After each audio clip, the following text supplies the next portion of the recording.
তো আজকে আবার চলে আসলাম ফ্রিজের দোকানে, আমাদের গুমার সব থেকে বড় দোকান তারকনাথ সাউন্ডে। তো সেখানে এসে আসলাম, আগের দিন এসেছিলাম কিন্তু আগের দিন 2 স্টার ছিল যেটা নেবো আমরা, তো আমরা নেবো 3 স্টার, তো সেটা ছিল না অ্যাভেলেবেল। তো সেই জন্য আজকে আবার চলে আসলাম। তো দেখো আমাদের সবারই এই ফ্রিজটা খুবই পছন্দ হয়েছে, তো এই ফ্রিজটাই আমরা নেব। তো ফ্রিজ পছন্দ হওয়ার পর আমাদের দোকান থেকে সবাইকে 1 গ্লাস করে ফুটি দিল খেতে। তো আমাদের ফ্রিজ কেনা কমপ্লিট, তো বাইরে বেরিয়ে বাবা সেই আনন্দে আমাদের আইসক্রিম কিনে দিচ্ছিল। তো এদিকে দেখো আমি আইসক্রিম নিয়ে আসলাম, ও আমার বর কখন যে ভিডিও করেছে তো আমি টেরই পাইনি। তো ফাইনালি এবার বাড়িতে ফ্রিজটা নিয়ে আসলো। তো দেখো এই লোকটা কিভাবে দৌড় ছিল, মনে হচ্ছিল কিছু খেয়ে দিয়ে এসেছে।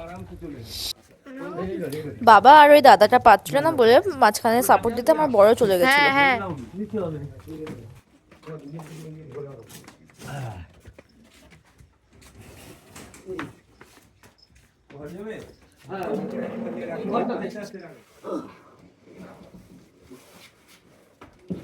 তো আমাদের পুরোনো ফ্রিজটা এক্সচেঞ্জ করে নতুন ফ্রিজটা আনা হয়েছে, তো সেই জন্য ওটাকে বার করছিলাম। কিন্তু সত্যি বলতে খুব খারাপও লাগছিল, কারণ এটা আমাদের ফার্স্ট ফ্রিজ ছিল। দেখো ফ্রিজটা দরজা থেকে ঢুকছিল না, তো সেই জন্য আবার ঘুরিয়ে ঢোকানো হলো।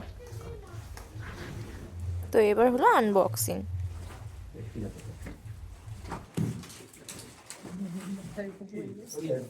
আমার প্লাসটা জ্বালায়নি, ও ডেনটা ছিল সেটা।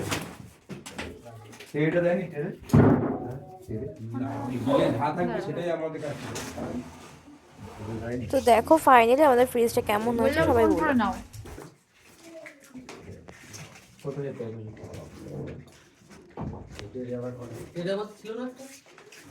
তো আমাদের এই ফ্রিজটির দাম পড়েছে 3 স্টার যেহেতু, তাই 26,500 টাকা। তো দেখো এদিকে মা গ্লাস জ্বালিয়ে আবার দেখছে কোথাও কোনো ডেন্ট পড়েছে কিনা, আর এদিকে দাদাটা সব সেট করে দিচ্ছিল।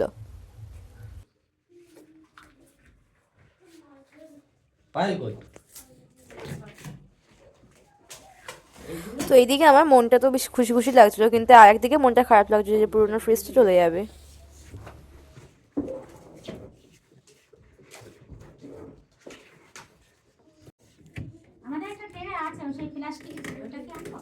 যে কিন্তু পরেও করতে পারবে না।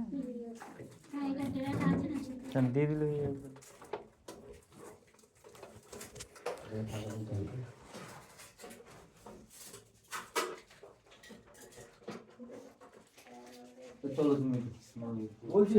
তো ফাইনালি আমাদের ফ্রিজে সবকিছু কমপ্লিট, তো এখানে আমি বিলে সাইন করে নিচ্ছিলাম।